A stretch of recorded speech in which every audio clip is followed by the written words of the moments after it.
स्वामी जी महाराज फरमाते हैं, शांति प्राप्ति का एकाकी साधन, एकमात्र साधन है भक्ति। और भक्ति करनी बहुत सुलभ हो जाती है, बहुत आसान हो जाती है यदि आप परमात्मा के साथ कोई संबंध जोड़ लेते हो तो भक्ति करनी बहुत आसान हो जाती है। ऐसा स्वामी जी महाराज ने घोषित किया हुआ है। मानो वे मानते हैं कि भक्ति के साथ संबंध और भक्ति के माध्यम से परमात्मा के साथ संबंध अनिवार्य है तो शांति प्राप्त होगी। आज भगवान ने वैसा ही किया है। भक्ति के साथ संबंध अपना स्थापित कर लिया है, उसे अपनी पत्नी बना लिया है। या यूं कहिएगा, मां सीता ने परमात्मा को अपना पति बना लिया है, भक्ति ने भगवान को अपना पति बना लिया है। तो संबंध पति पत्नी का जितना घनिष्ठ होता है इतना और किसी का नहीं। एक घनिष्ठतम संबंध परस्पर स्थापित हो गया है। कहते हैं साधक जनों, जिस वक्त भगवान श्री राम लक्ष्मण जी सहित मिथिला नगरी में प्रवेश किए हैं, उससे पहले पुष्पवाटिका में हो गई थी। सखियों ने वहां भी प्रभु राम के दर्शन किए। मिथिला नगरी ने भी, मिथिलावासियों ने भी प्रभु राम के दर्शन कर लिए। उनके सौंदर्य पर सबकी सब नारियां मुग्ध हो गई। सीता की सखियां विशेष थी। वृद्धा, जवान महिला, अविवाहित, विवाहित, सभी की सभी के मन से एक ही इच्छा, उत्कट इच्छा प्रकट हो रही है, व्यक्त हो रही है। कितना ही अच्छा हो हमारी किशोरी का विवाह इस राजकुमार से हो जाए, ये उनके अंदर भाव उठ रहा है। मानो वे भी आवश्यकता महसूस कर रही हैं कि हमारा संबंध इस राजकुमार, इस परमात्मा से, इस भगवान के साथ जुड़ जाए। यहां साधक जनों, मन में प्रश्न उठता है कि इस संबंध की क्या आवश्यकता है। संत महात्मा कहते हैं, विश्व में करोड़ों की संख्या में लोग, उससे भी ज्यादा होगी। विश्व की क्या बात, भारत की बात ही कीजिए। करोड़ों की संख्या में लोग यहां रहते हैं। कौन मर रहा है, कौन जी रहा है, किसके घर में बीमारी है, किसके ऊपर मुकदमा चल रहा है, किसका घर नष्ट हो गया है, किसका घर बर्बाद हो गया है, हमें कुछ पता नहीं। 2-1 दिन के बाद अखबार में खबर आती है, जो कोई पढ़ते हैं उनको पता लगता है कि हाँ हो गया सो हो गया, अखबार बंद कर दी। मानो उनके दुख की कोई पीड़ा नहीं, उनके सुख का कोई सुख नहीं। क्यों? उनके साथ हमारा कोई संबंध नहीं है। दूर की बातें छोड़िए, पड़ोसी है, किसी प्रकार से अब दोनों का परिचय नहीं है, कोई जान पहचान नहीं। साथ वाले घर में रात को कोई इमरजेंसी आ गई है, रात को उनको मध्य रात्रि हॉस्पिटल ले जाना पड़ा है, आप सोए हुए हैं, आपको कोई फर्क नहीं पड़ता। क्यों? आपका कोई संबंध नहीं है। ये तो बाहर की बातें हो गई। संत में यहां कहते हैं, जिससे संबंध जोड़ने को कहा जा रहा है कि परमात्मा के साथ संबंध जोड़ना चाहिए। क्यों? ये तो बाहर का नहीं, ये तो भीतर के, जो भीतर वाला है उसके साथ तो कुछ संबंध जोड़ने की आवश्यकता ही नहीं है, वे तो अपना ही है।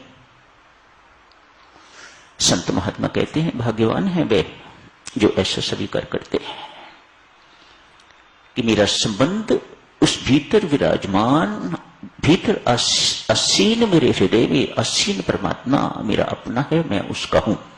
भाग्यवान है वह जो ऐसा स्वीकार करता है। बहुधा हम पहले यही नहीं पता, हमें यही हम स्वीकारते नहीं है, यही हम मानते नहीं है कि भगवान हमारे भीतर विराजमान है। हम तो बाहर के भगवान की कल्पना करते हैं, तभी मंदिरों में जाना पड़ता है, तभी सब कुछ करना पड़ता है। जो भीतर विराजमान है उसे कोई प्रणाम नहीं करता। वह अंतर्यामी भीतर विराजमान है, उसे कोई प्रणाम नहीं करता। आप प्रणाम किसको करते हो? जो बाहर है। ऐसा नहीं है कि वो बाहर नहीं है, बाहर भी है, लेकिन यू आर इग्नोरिंग अंतर्यामी। आपके मन में कभी ये विचार ही नहीं आया कि वह परमेश्वर भीतर विराजमान है, उसके साथ मुझे कोई नाता स्थापित करना है भीतर वाले परमात्मा के साथ। तो यात्रा बहुत थोड़ी रह जाती है। तो कहते हैं ना, इतनी गर्दन झुकाने की जरूरत है और बस वसाले यार, उस यार का दीदार हो जाता है। मात्र इतनी गर्दन झुकाने की आवश्यकता है। बाहर तो कोई पता नहीं था कहां है, कन कन में व्याप्त तो दिखाई नहीं देता। वैकुंठ की कल्पना की जाती है, अयोध्या जाने की, वृंदावन जाने की कल्पना की जाती है। व्यक्ति जाते भी हैं, सब कुछ करते हैं, बहुत दौड़ धूप, बहुत भटकना लगी हुई है साधक।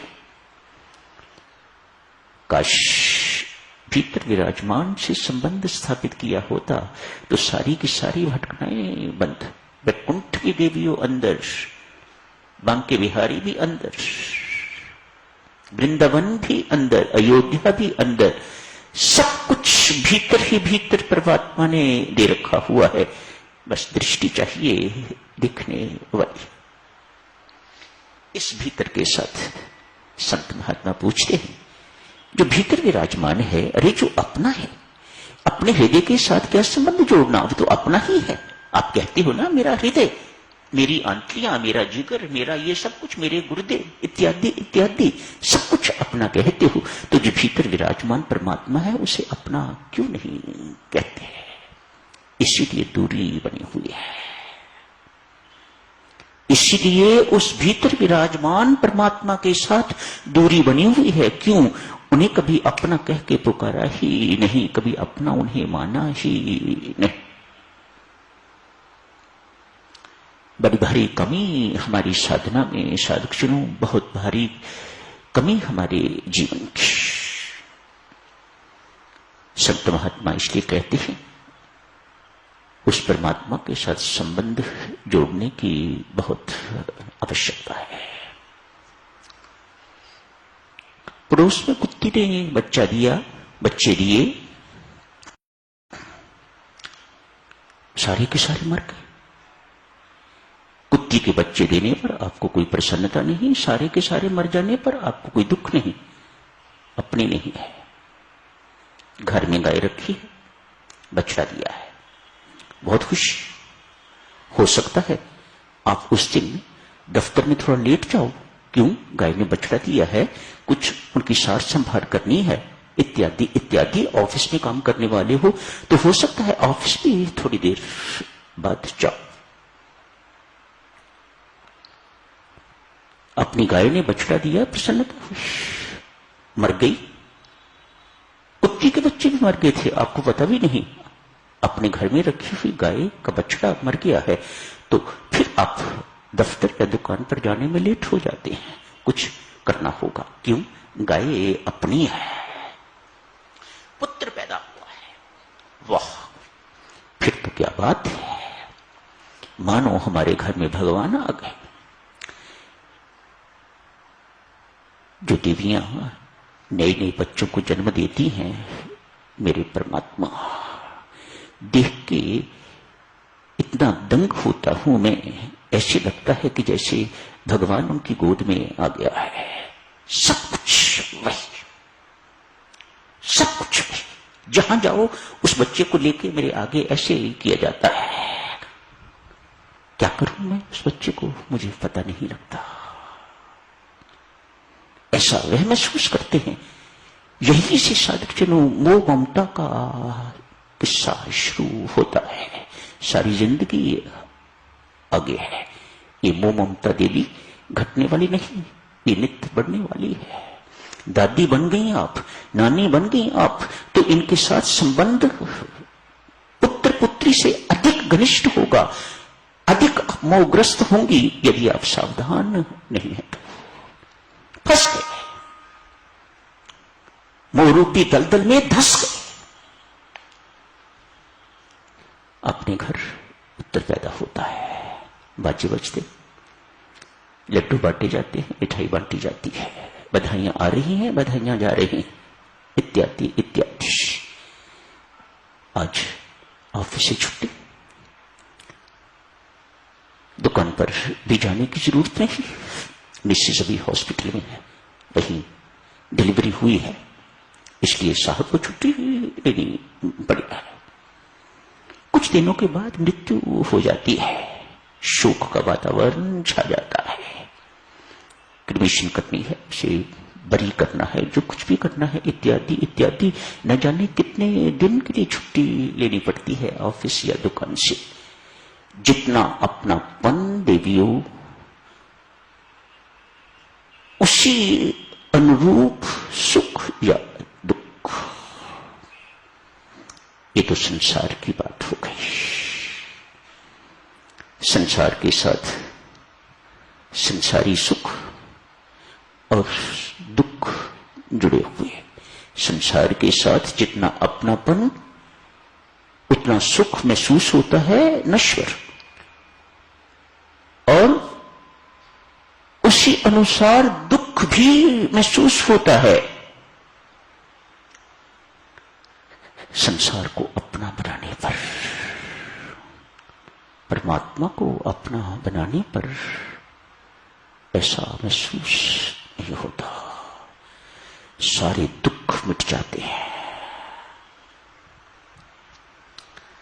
संसार के को अपना बनाने से आदमी बंध जाता है, और परमात्मा को अपना बनाने से इन बंधनों से मुक्त हो जाता है।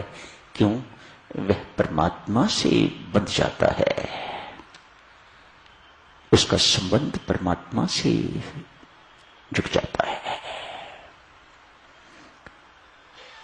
जारी रखेंगे साधक इस चर्चा को कल भी। आज यही समाप्त करने की इजाजत दीजिएगा। धन्यवाद।